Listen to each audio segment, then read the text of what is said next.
നമസ്കാരം. ഇലക്ഷൻ തിയേറ്ററിലേക്ക് സ്വാഗതം. ഇന്ന് തീപാറും മണ്ഡലങ്ങളിൽ തീപാറും പോരാട്ടത്തിൽ തിരുവനന്തപുരമാണ്. ദേശീയ ശ്രദ്ധ ആകർഷിക്കുന്ന ഒരു മണ്ഡലമാണ്. നിരവധി രാഷ്ട്രീയ വിഷയങ്ങൾ ചർച്ചയാകുന്ന മണ്ഡലവും. ശശി തരൂർ, സി ദിവാകരൻ എന്തായാലും BJP വലിയ അവകാശവാദവും പ്രതീക്ഷയും ഉന്നയിക്കുന്ന ഒരു മണ്ഡലവുമാണ് തിരുവനന്തപുരം എന്നുള്ളതാണ്. അതായത് കേരളത്തിലെ ഏതെങ്കിലും മണ്ഡലത്തിൽ BJP ജയിക്കും എന്ന സർവേ നടന്നിട്ടുണ്ടെങ്കിൽ അങ്ങനെ ഒരു പ്രതീക്ഷ വെച്ച് പുലർത്തുന്നുണ്ടെങ്കിൽ അത് BJPയെ സംബന്ധിച്ച് അവർക്ക് ഉറച്ച മണ്ഡലം, പ്രതീക്ഷയുടെ കാര്യത്തിൽ ഉറച്ച മണ്ഡലം തിരുവനന്തപുരമാണ്. അതുകൊണ്ടുകൂടിയാണ് മിസോറാം ഗവർണർ സ്ഥാനത്ത് നിന്ന് രാജിവെപ്പിച്ച് കുമ്മനം രാജശേഖരനെ തിരുവനന്തപുരത്ത് എത്തിച്ചത്. ഒരു വലിയ ശക്തമായ ത്രികോണ മത്സരം തന്നെ സ്വാഭാവികമായും അവിടെ നിന്ന് പ്രതീക്ഷിക്കുന്നുണ്ട്. ഇനി നമുക്ക് 2014 തിരുവനന്തപുരം ലോക്സഭാ മണ്ഡലത്തിന്റെ ഫലം എന്താണ് എന്ന് പരിശോധിക്കാം. ഈ കാണുന്നതാണ് അത്. നോക്കാം. അത് 2014 ലോക്സഭാ ഫലം വോട്ടിംഗ് ശതമാനമാണ് ആദ്യമായി നമ്മൾ പരിശോധിക്കുന്നത്. ആദ്യമായി കാണുന്നത് 68.63%. ആകെ പോൾ ചെയ്തത് 68.63%. ഏറെക്കുറെ മികച്ച പോളിംഗ് എന്ന് പറയാനാവില്ല എങ്കിൽ പോലും ശരാശരി പോളിംഗ് നടന്ന ഒരു കാലഘട്ടം കൂടിയായിരുന്നു. പാർട്ടി വോട്ടുകൾ ശതമാനം 2014 ലോക്സഭാ ഫലത്തിൽ വിവിധ മുന്നണികൾ പാർട്ടികൾ നേടിയ വോട്ടുകളുടെ കണക്കുകൾ കൂടിയാണ് ഈ കാണുന്നത്. UDF നേടിയത് 2,97,805 വോട്ടാണ്. അത് ആകെ പോൾ ചെയ്ത വോട്ടിന്റെ 34.9%. NDA നോക്കൂ, NDA രണ്ടാം സ്ഥാനത്ത് എത്തി എന്നുള്ളതാണ്. 2,82,336 വോട്ടാണ് NDA നേടിയത്. O രാജഗോപാലായിരുന്നു അന്ന് ശശി തരൂരിനെതിരെ മത്സരിച്ചിരുന്നത്. ആകെ പോൾ ചെയ്ത വോട്ടിന്റെ 32.32% NDA നേടിയത്. എന്നാൽ LDF 2,48,941 വോട്ട് നേടി മൂന്നാം സ്ഥാനത്തേക്ക് പിന്തള്ളപ്പെട്ടു പോയൊരു സാഹചര്യമാണുള്ളത്. നോക്കൂ, ആകെ പോൾ ചെയ്ത വോട്ടിന്റെ 28.5% മാത്രമാണ് LDFന് നേടാൻ ആയത്. NDA കഴിഞ്ഞ തവണ നേടിയ അല്ലെങ്കിൽ ഈ വലിയ വോട്ടിംഗ് ശതമാനത്തിൽ വന്ന ഈ വലിയ മുന്നേറ്റമാണ് ഇത്തവണയും BJP ക്യാമ്പിനെ സംബന്ധിച്ച്, NDA സംബന്ധിച്ച് വലിയ പ്രതീക്ഷ നൽകുകയും ചെയ്യുന്നത്. കഴിഞ്ഞ തവണ 2014 ലോക്സഭാ ഫലം 2014 15,470 വോട്ടിന്റെ ഭൂരിപക്ഷത്തിനാണ് ശശി തരൂർ പാർലമെന്റിലെത്തിയത് എന്നുള്ളതാണ് നമുക്ക് കണക്കുകളിൽ നിന്ന് മനസ്സിലാക്കുന്നത്. ഇനി എന്താണ് മണ്ഡലത്തിന്റെ മറ്റു ചരിത്രം എന്നതടക്കമുള്ള സാധ്യതകളിലേക്ക് കൂടി പരിശോധിക്കേണ്ടതുണ്ട്. അതിനു മുൻപ് മുഹമ്മദ് അസ്ലം തിരുവനന്തപുരത്ത് നിന്ന് സമഗ്രമായ ഒരു ഗ്രൗണ്ട് റിപ്പോർട്ട് ഇക്കാര്യത്തിൽ നമുക്ക് നൽകും എന്ന് നോക്കാം. അസ്ലം, എന്താണ് യഥാർത്ഥത്തിൽ ഈ തിരുവനന്തപുരത്തിന്റെ നിലവിലെ ഒരു പൾസ്? കാരണം 10 ദിവസം മാത്രമാണ് കൃത്യമായി പറഞ്ഞാൽ ഇനി തെരഞ്ഞെടുപ്പിലേക്ക് ഉള്ളത്. 10 ദിവസം മാത്രം എത്തി നിൽക്കുമ്പോൾ ഈ ഫൈനൽ ലാപ്പിൽ എന്ത് പ്രതീക്ഷയാണ് വെച്ച് പുലർത്തുന്നത് വിവിധ ക്യാമ്പുകൾ? അരുൺ, തെരഞ്ഞെടുപ്പിൻ്റെ പ്രചരണം ഒരു അവസാന ലാപ്പിലേക്ക് എത്തുമ്പോൾ 3 വിഭാഗങ്ങളും അല്ലെങ്കിൽ 3 പാർട്ടികളുടെ നേതാക്കളും വിജയം പ്രതീക്ഷിക്കുമ്പോൾ തന്നെ കൃത്യമായ ഒരു ആശങ്കയും എല്ലാവരും തന്നെ പങ്കുവയ്ക്കുന്നുണ്ട്. ആർക്കായിരിക്കും വിജയമെന്ന കാര്യത്തിൽ ഒരു കൃത്യമായി പറയാൻ കഴിയാത്ത തരത്തിലുള്ള സങ്കീർണത തിരുവനന്തപുരത്ത് രൂപപ്പെട്ടു വന്നിട്ടുണ്ട്. സിറ്റിംഗ് MP ശശി തരൂർ തന്നെയാണ് കോൺഗ്രസിന് വേണ്ടി മത്സരിക്കുന്നത്. അദ്ദേഹം കഴിഞ്ഞ തവണ 15,470 വോട്ടിൻ്റെ ഭൂരിപക്ഷത്തിലാണ് വിജയിച്ചത്. അപ്പോൾ 4 മണ്ഡലങ്ങൾ, തിരുവനന്തപുരം, വട്ടിയൂർക്കാവ്, നേമം, കഴക്കൂട്ടം തുടങ്ങി 4 മണ്ഡലങ്ങളിൽ BJP ലീഡ് ചെയ്തിരുന്നു.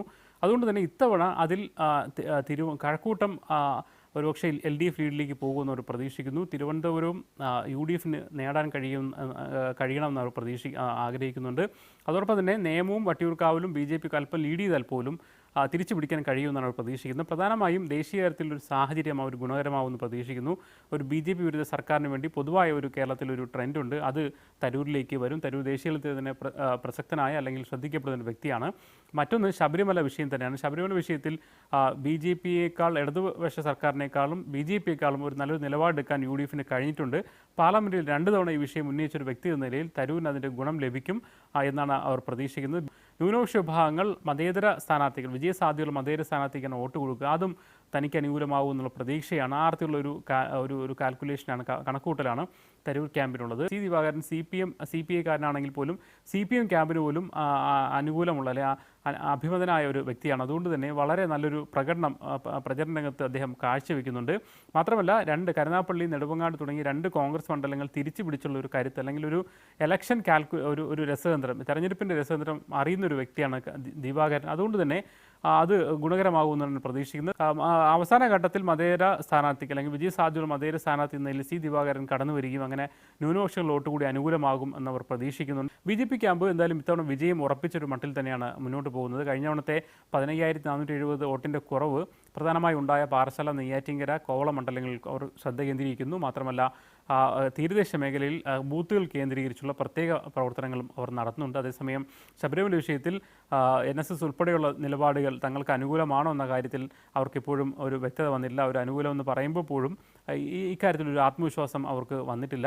അതേസമയം 68,000-ഓളം ഒരു പുതിയ വോട്ടുകൾ യഥാർത്ഥത്തിൽ ഉണ്ട്. അതിൽ പകുതിയിലധികം ലഭിക്കുമെന്നാണ് തരൂർ ക്യാമ്പ് പ്രതീക്ഷിക്കുന്നത്. അത്തരത്തിൽ 3 വിഭാഗങ്ങളും ഇതിൻ്റെ ഒരു പൾസ് ഇങ്ങനെയാണ് നിലവിൽ തിരുവനന്തപുരത്ത് സംഭവിക്കുന്നത്. കാരണം വിവിധ സമവാക്യങ്ങൾ വോട്ടിംഗ് പാറ്റേണിൽ നിർണായകമാകുന്ന ഒരു പ്രദേശമാണ് തിരുവനന്തപുരം എന്നുള്ളതാണ്. അതുതന്നെയാണ് വിവിധ മുന്നണികളുടെയും പ്രതീക്ഷയും മറ്റ് ആശയും ആശങ്കയും.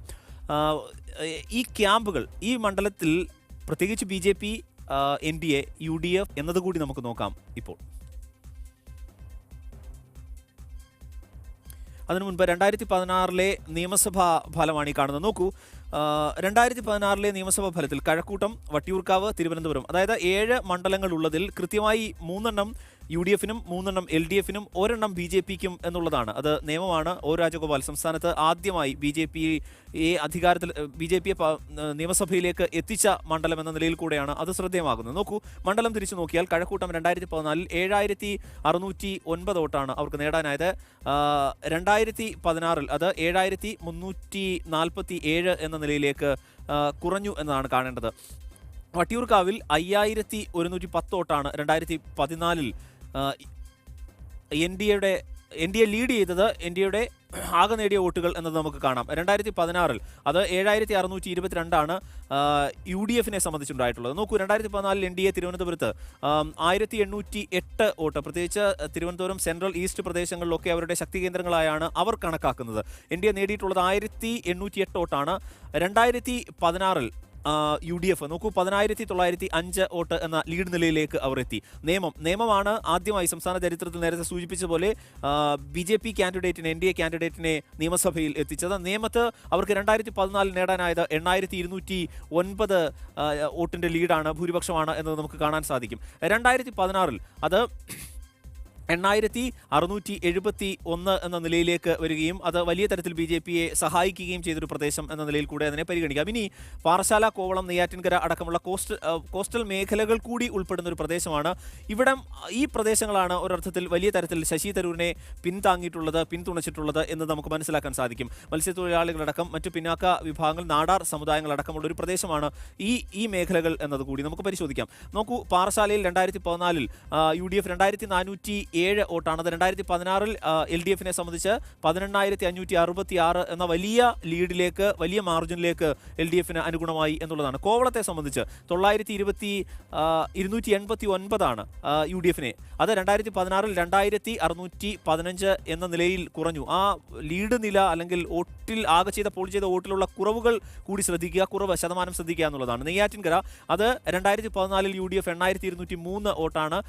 2016 LDF-നെ സംബന്ധിച്ച് അത് 9,543 എന്ന ലീഡ് നിലയിലേക്ക് അവർക്ക് എത്താൻ സാധിച്ചു എന്നതാണ്. ഇതാണ് ഈ കോൺസ്റ്റിറ്റ്യുവൻസിയിൽ, ഈ പാർലമെന്റ് മണ്ഡലത്തിൽ ഉൾപ്പെട്ട വിവിധ നിയമസഭാ മണ്ഡലങ്ങളുടെ ആകെ വോട്ടിംഗ് ശതമാനം പ്രത്യേകം പരിശോധിച്ചാൽ നമുക്ക് മനസ്സിലാക്കാൻ സാധിക്കുന്നത്. ഇനി നമുക്ക് വിവിധ മുന്നണികൾ എന്ത് പ്രതീക്ഷയാണ് ഈ ലാസ്റ്റ് ലാപ്പിൽ വെച്ച് പുലർത്തുന്നത് എന്നതുകൂടി പരിശോധിക്കാം.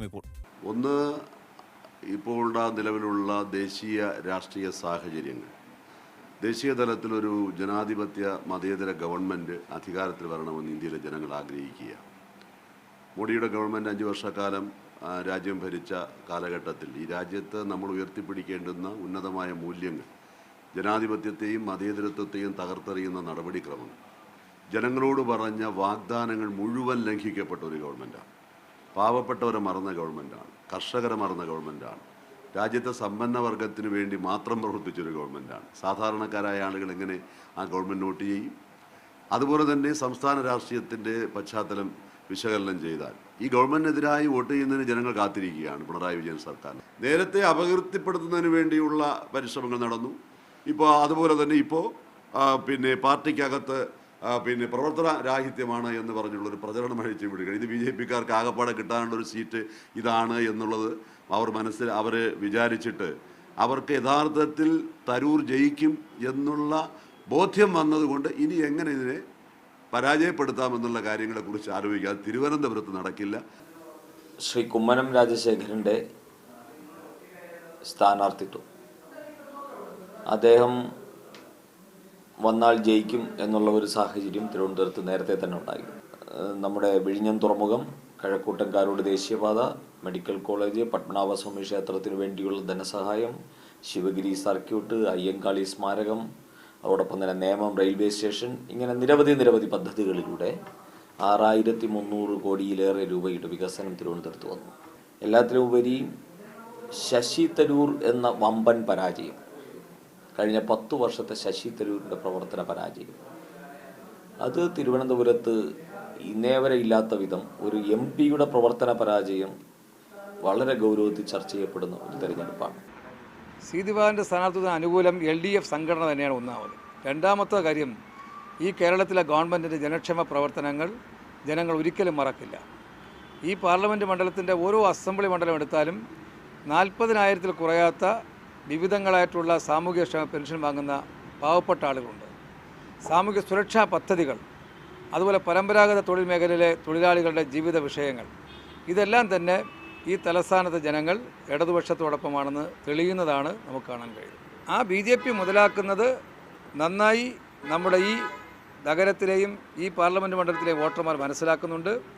ന്യൂനപക്ഷ മനസ്സുകളിൽ അതുകൂടെ കണ്ടുകൊണ്ട് തന്നെ LDFന് വൻ വിജയം കരസ്ഥമാക്കാനുള്ള സാഹചര്യം ഒരുങ്ങി വരുന്നതായിട്ടാണ് നമുക്ക്.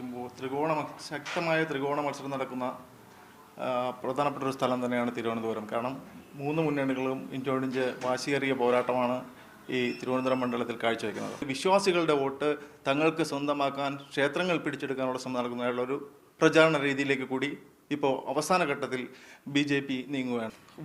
മുമ്പ് തങ്ങളുടെ കൈക്കലുണ്ടായിരുന്ന മണ്ഡലം തിരിച്ചു പിടിക്കാനുള്ള ഒരു ശ്രമം തന്നെയാണ് ഇപ്പോൾ LDF നടത്തുന്നത്. അതിൻ്റെ ഭാഗമായിട്ട് അവരും ശക്തമായി, കാരണം വിശ്വാസികൾക്കെതിരെയുള്ള തങ്ങൾ നിയമം നടപ്പാക്കുക മാത്രമാണ് ചെയ്തത്, അത്തരത്തിലുള്ള പ്രചാരം. അപ്പോൾ ശബരിമല പോലുള്ള വിശ്വാസികളെ കയ്യിലെടുത്തുകൊണ്ട് വോട്ട് പിടിക്കാനുള്ള ശ്രമം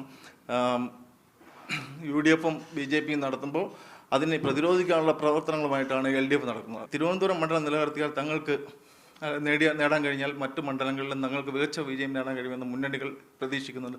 അത്തരത്തിലുള്ള പ്രചാരണം തന്നെയാണ് ഇപ്പോൾ തിരുവനന്തപുരത്ത് നമുക്ക് കാണാൻ സാധിക്കുന്നത്. ഇങ്ങനെയാണ് വിവിധ ക്യാമ്പുകൾ പ്രതീക്ഷ വെച്ച് പുലർത്തുന്നത്. മറ്റു മണ്ഡലങ്ങളിലേക്ക് വരാം, ഇടവേള.